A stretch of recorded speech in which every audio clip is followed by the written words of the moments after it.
안녕하세요. 여명입니다. 이번 주식 이야기 시간에는 워렌 버핏이 말하는 좋은 주식이란 과연 무엇일까에 대해 이야기해보는 시간을 갖도록 하겠습니다. 워렌 버핏이 실제 좋은 주식이 어떤 주식인가에 대해서는 책을 쓰거나 아니면 인터뷰 같은 데서 구체적으로 말한 적은 없습니다. 하지만 주주서한이나 아니면 워렌 버핏의 측근들이 옆에서 보고 어떤 주식을 골랐는지 분석한 후에 쓴 책들은 시중에 많이 출판되어 있습니다. 저도 이제 그런 책들을 보고 요약을 해서 여러분들께 알려드리는데요. 여러분들 중에서도 워렌 버핏처럼 투자하고 싶으신 분들은 앞으로 강의를 끝까지 들어주시면 많은 도움이 될 것 같습니다. 먼저 청산가치에 대해서 말씀드릴 텐데요. 워렌 버핏이 젊은 시절 이 청산 가치를 계산해서 저평가되어 있는 기업을 많이 사곤 했는데, 이런 청산 가치가 과연 무엇인지에 대해 먼저 말씀드리도록 하겠습니다. 이 청산 가치는 자산을 처분할 경우 회수할 수 있는 금액이라고 볼 수 있는데, 회사를 실제 팔았을 때 주주한테 얼마가 돌아가는지 계산을 해보는 거죠. 그래서 자산의 구성에 대해 먼저 알아야 됩니다. 자산은 자본 플러스 부채로 되어 있습니다. 그 자산이라는 것은 회사가 가지고 있는 건물이나 부동산 아니면 현금 같은 것을 말하고, 이런 것들이 자본과 부채로 되어 있다는 것이죠. 실제 부채는 빌린 돈을 나타냅니다. 이런 빌린 돈은 회사를 처분할 경우 갚아야 되는 돈입니다. 그래서 이 빌린 부채를 자산에서 빼는 것이 바로 자본이 되겠죠. 이 자본을 바로 청산가치라고 말하는데, 자본 중에서도 순자본이라는 게 있습니다. 그것은 무형자산을 빼고 이연자산을 다시 빼고 그리고 사회 유출분 금액을 뺐을 때 비로소 순자본이 나오게 됩니다. 여기서 무형자산은 특허권이나 영업권을 얘기하고요. 이연자산은 연구개발비 그리고 창업비 같은 돈을 말합니다. 또한 사회유출분은 배당금이나 상여금 등을 사회유출분이라고 합니다. 그래서 이런 것들을 뺐을 때 순자본이라고 하고, 이것을 다른 말로 순자산이라고도 얘기합니다. 결국에는 이 순자산이 청산가치가 되겠죠. 앞에서 말한 이 순자산을 발행 주식수로 나눌 경우 바로 한 주당 순자산이 되겠습니다. 영어로는 BPS라고 하는데, 이 BPS에 대해 워렌 버핏이 어떤 것을 봐야 되는지 말했냐면은 매년 증가하는지를 봐야 된다고 했습니다.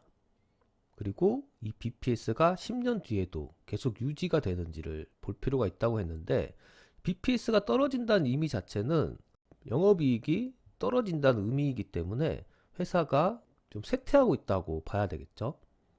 그래서 BPS를 계속 추적해야 된다고 말했습니다. 또한 이 BPS를 현재 주가로 나눴을 때 그것을 바로 PBR이라고 얘기하는데, 이 PBR은 현재 주가가 고평가되어 있는지 아니면 저평가되어 있는지 알 수 있는 척도가 됩니다. 그래서 PBR이 만약에 1이다는 의미는 현재가가 BPS와 같다는 의미고, 이 현재가 자체가 적정한 가격이라는 뜻을 나타냅니다. 만약에 이 PBR이 1보다 작게 되면은 현재 주가가 자산의 가치보다 더 작다는 것이죠. 그래서 저평가되어 있다고 말하고, 이런 주식들을 워렌 버핏이 젊은 시절에 많이 투자를 했습니다. 그래서 이름을 날리게 되었죠. 이 PBR 같은 경우에는 아까 전에도 말했듯이 1 이하면 저평가. 그래서 이 저평가되어 있는 주식을 사는 그런 의미는 주가는 기업의 가치로 언젠가 회귀한다. 그런 믿음을 가지고 투자를 하는 것이죠. 다음으로는 부채에 대해서 말씀드리겠습니다. 부채는 회사의 안정성을 평가하는 기준이 되는데요. 부채가 많으면 과연 어떻게 될까요? 먼저 부채가 많으면 이자가 많겠죠. 그래서 이자를 갚고 나면은 남는 돈이 없어서 사실 회사에서 할 수 있는 게 별로 없습니다. 사업을 발전시키기 위해서 공장을 더 증설한다던가 아니면 설비 자산 또는 텀단 기계에 투자를 해야 되는데 이 이자가 많다 보면은 남는 돈이 없기 때문에 이러한 것을 할 수 없게 되겠죠. 그래서 부채가 최소화된 기업이 좋다고 말할 수 있는데 이러한 부채를 쉽게 확인할 수 있는 지표는 바로 부채 비율입니다. 재무제표에 보면 항상 나와 있는데요. 이 부채 비율은 총 부채를 자기 자본으로 나눈 것입니다. 그래서 부채가 만약 자기 자본보다 많게 되면은 100% 이상이 되고요. 이 부채가 자기 자본보다 적을 경우에는 100% 미만이 되겠죠. 이 부채 비율에 대해서도 워렌 버핏이 언급을 했는데 부채가 120% 이하인지를 봐야 된다고 했습니다. 만약에 이 부채 비율이 100%가 넘게 되면 ROE에도 왜곡이 생기게 되는데 부채가 높게 되면은 조심을 할 필요가 있다는 얘기죠. 만약에 부채가 120%보다 많을 경우 그럴 경우에는 영업이익으로 수년 안에 갚을 수 있는지를 봐야 된다고 했습니다. 사업을 하다 보면은 매출이 갑자기 증가할 경우 설비 투자를 늘릴 필요가 있습니다. 그럴 경우 부채를 이제 빌리게 되는데 그럴 경우에는 영업이익이 창출되기 때문에 쉽게 갚을 수 있겠죠, 부채를. 하지만 그렇지 않고 설비 투자를 하였는데 만약에 매출이 그만큼 나오지 않는다면은 회사는 급격하게 쇠퇴하게 될 것입니다. 그래서 그런 기업들은 이제 빌린 돈을 못 갚게 되는 것이죠. 오히려 더 많은 부채를 계속 빌릴 수도 있습니다. 그래서 순간적으로 부채가 늘어난 기업에 대해서는 이 기업이 과연 부채를 갚고 있는지를 봐야 되는 것이죠. 또 하나 부채 관련해서 봐야 될 지표가 이자 보상 배율입니다. 이 이자 보상 배율의 공식은 영업이익을 지급이자 비용으로 나눈 것인데요. 만약에 영업이익이 지급해야 될 이자보다 못 볼 경우에 이 이자 보상 배율의 수치는 1보다 작게 됩니다. 그럴 경우에는 상당히 심각한 회사가 되겠죠. 될 수 있으면은 영업이자 보상 배율을 보시고 최소한은 2 이상 되는 기업을 사셔야 됩니다. 갖고 계신 기업이 이 이자 보상 배율이 1 이하다. 그런 기업은 빨리 파시는 쪽이 좋을 것 같습니다. 이 이자 보상 배율에 대해서도 1 이상인지 봐야 된다고 얘기했고, 그리고 1 미만이면 이자 지급 능력에 문제가 있다고 말했습니다. 아까 전에 말씀드린 내용이고요. 그 다음으로는 저평가의 기준이 되는 PER에 대해서 말씀드리겠습니다. 이 PER 같은 경우에는 상당히 많이 들어보셨을 텐데요. 먼저 PER을 알기 전에 EPS에 대해서 알아야 되는데요. 이 EPS라는 것은 당기순이익을 발행 주식수로 나눈 것을 말합니다.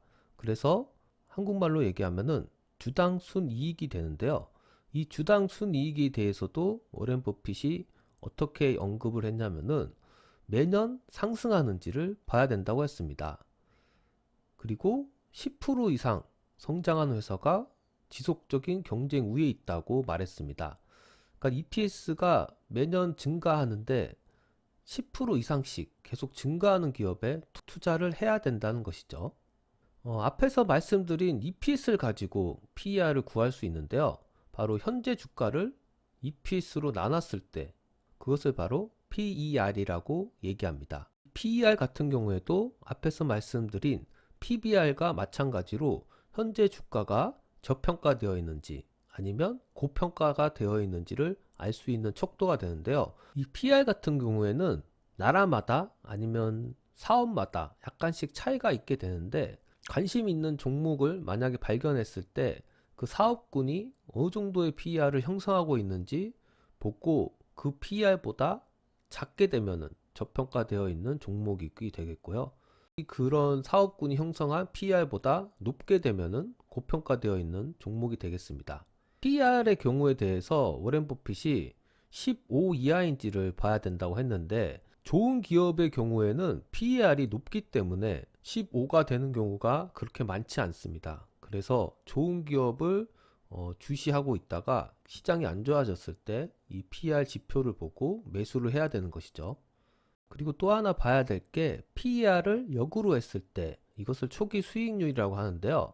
이게 무슨 의미냐면은 PER이 아까 전에 기준으로 제가 말씀드린 15라고 가정을 하면은 이 15를 역순을 하면 0.06이 됩니다. 그러니까 초기 수익률이 6%가 되겠죠. 제가 어떤 회사를 투자를 했을 경우 처음 벌어들이는 돈이 6%란 얘기입니다. 그래서 이 초기 투자 수익률이 국채와 비교했을 때 높아야 된다고 얘기했는데요. 만약에 국채가 지금 7%라고 하면은 PER이 14 이하여야 하겠죠. PER이 15였을 때 6%였으니까 최소한 PER이 더 낮은 그런 상태에서 회사를 사야 된다는 것이죠. 다음으로 말씀드릴 것은 EV 에비타입니다. EV 에비타 같은 경우에는 식이 좀 복잡해서 여러분들이 좀 간과하고 넘어가는 경우가 많은데요. 사실 EV 에비타 식을 간단하게 요약해 보면 시가총액을 영업이익으로 나눈 값입니다. 이것을 PER과 다시 비교를 해볼 수 있는데요. PER은 아까 전에 말씀드렸듯이 현재 주가를 EPS로 나눈 것이고요. 이 현재 주가는 시가총액 나누기 발행 주식수라고 얘기할 수 있고요. EPS는 다시 당기순이익을 발행 주식수로 나눈 것이었습니다. 그래서 분모가 이렇게 발행 주식으로 같기 때문에 이렇게 지워보면은 PER도 시가총액을 당기순이익으로 나눈 것이 되겠죠. 그래서 앞에서 말씀드린 공식대로 PER은 시가총액을 당기순이익으로 나눈 것, EV 에비타는 시가총액을 영업이익으로 나눈 것이 됩니다.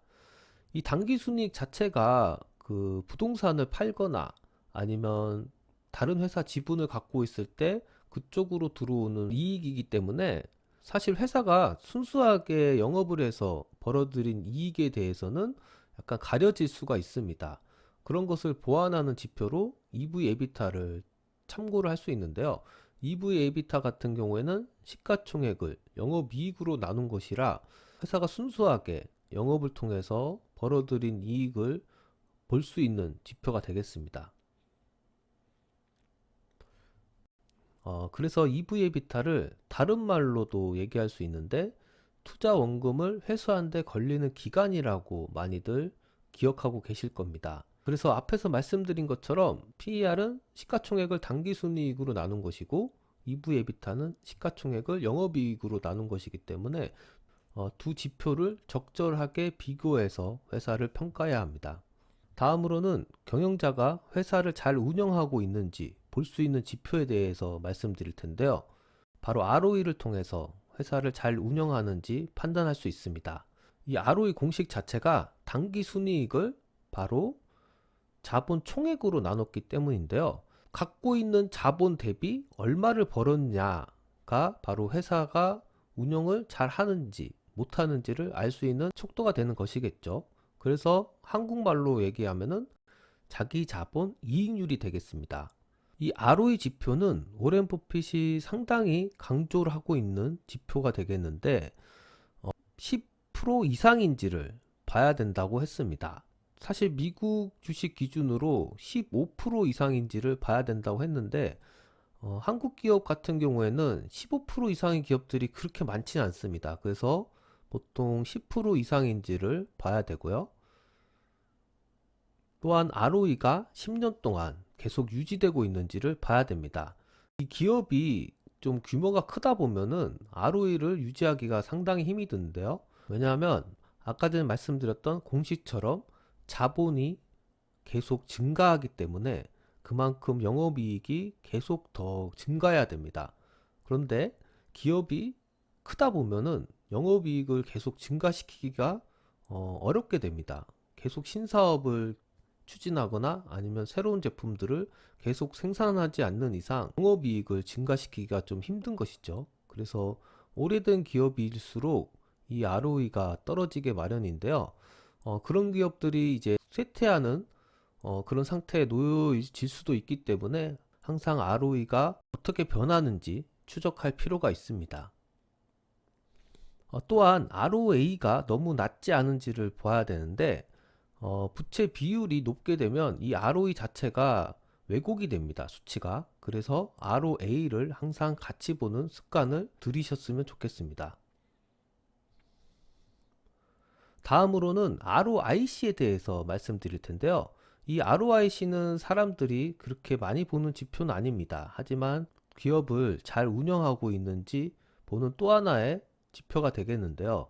이 ROIC를 나타내는 공식은 영업이익을 바로 투하자본으로 나누게 되는 것인데, 투하된 자본 대비 얼마를 벌었느냐라는 그런 것을 나타냅니다. 그래서 이 ROIC 같은 경우에는 15 이상인지를 볼 필요가 있습니다. 그리고 ROIC 빼기 WACC가 6 이상인지를 봐야 되는데, 이 WACC는 주주나 아니면 채권자들이 원하는 이윤이 되겠습니다. 보통 돈을 빌려줬을 때 받는 이율이 되겠죠. 그래서 보통은 한 6에서 7%를 얘기하기 때문에 이 ROIC가 15 이상이 되어야지만 이자를 갚고 돈이 남게 되겠죠. ROIC 빼기 WACC에 바로 투하 자본을 곱하게 되면은 EVA가 되는데, 기업이 창출한 부가가치의 돈이 됩니다. 그래서 EVA가 얼마인지도 좀 확인을 할 필요가 있고요. 다음으로는 회사가 갖고 있는 그런 제품들이 인플레이션에 따라서 가격을 올릴 수 있는지를 한번 검토를 할 필요가 있다고 했습니다. 만약에 인플레이션에 따라 그 가격을 올릴 수 없다면은 사실상 영업이익이 줄어들게 되는 것이고, 이 기업은 쇠퇴하는 기업이 될 것입니다. 그래서 이런 부분들을 볼 필요가 있다고 얘기했고요. 또 하나, 최신 기계나 시설 투자가 계속 필요한지도 봐야 된다고 했습니다. 부채를 갚고 남은 돈에 대해서 이런 설비 투자를 계속 해야 되는 기업이면은 주주한테 환원되는 이익이 적게 되겠죠. 그래서 워렌 버핏은 첨단 설비를 계속 투자해야 되는 기업을 그렇게 좋아하진 않았는데요. 하지만 최근 들어서는 그런 투자 철학이 많이 변하게 되었는데요. 그 한 예로 애플 주식을 대거 사들여서 지금 보유하고 있습니다. 그만큼 시대에 맞춰서 이 투자 철학도 좀 변하게 됐는데, 사실 애플 같은 경우에는 전에도 한번 제가 말씀드렸지만 시설 투자가 그렇게 많이 들어가지 않습니다. 왜냐하면 제조하는 것을 다 폭스콘이나 다른 기업에 맡기기 때문에 애플이 갖고 있는 그런 설비 투자는 그렇게 많지 않은 것이죠. 오히려 소프트웨어 쪽으로 설비 투자가 없는 그런 소프트웨어 쪽으로 많은 기술을 보유하고 있어서 조금은 최첨단 기업하고는 약간은 다른 그런 회사입니다. 하지만 우리나라 대표 기업인 삼성전자 같은 경우에는 이 반도체 공정을 계속 개선해야 되다 보니까 최첨단 기계에 계속 투자를 해야 되는 기업인데, 워낙에 세계 1등 브랜드를 갖고 있기 때문에 아직까지는 주가가 상당히 좋은 흐름을 가져가고 있습니다. 그래서 워렌 버핏이 말하는 저평가된 기업에 대해 다시 요약을 해보면은, 먼저 PBR이 1 이하인지 봐야 된다고 했고요. 그 다음에는 PER이 10 이하인지, 그리고 EV/EBITDA가 10 이하가 됐을 때 이 세 가지를 만족하게 되면 저평가된 기업이다 라고 말할 수 있습니다. 그 다음으로 워렌 버핏이 말하는 좋은 회사란 어떤 회사냐면은, BPS가 매년 5% 이상 상승하는 기업, EPS가 매년 10% 이상 증가하는 기업, 그리고 부채 비율이 120% 이하인 기업, 또한 이자 보상 배율이 4 이상, ROE가 8 이상, 여기는 10 이상이라고 제가 말씀드렸지만 8 이상만 돼도 충분히 좋은 조건을 가진 회사라고 말할 수 있습니다. 그리고 ROIC 빼기 WACC가 6 이상이 되면은 좋은 기업이라고 말할 수 있습니다. 워렌 버핏은 이러한 지표들을 다 확인을 하고 이런 지표들을 다 만족한 기업들을 사서 세계 최고의 부자가 되었는데요. 여러분들도 이런 것들을 참고해서 종목을 매수하실 때 좀 도움이 되셨으면 좋겠습니다. 이상 강의를 마치도록 하겠습니다. 감사합니다.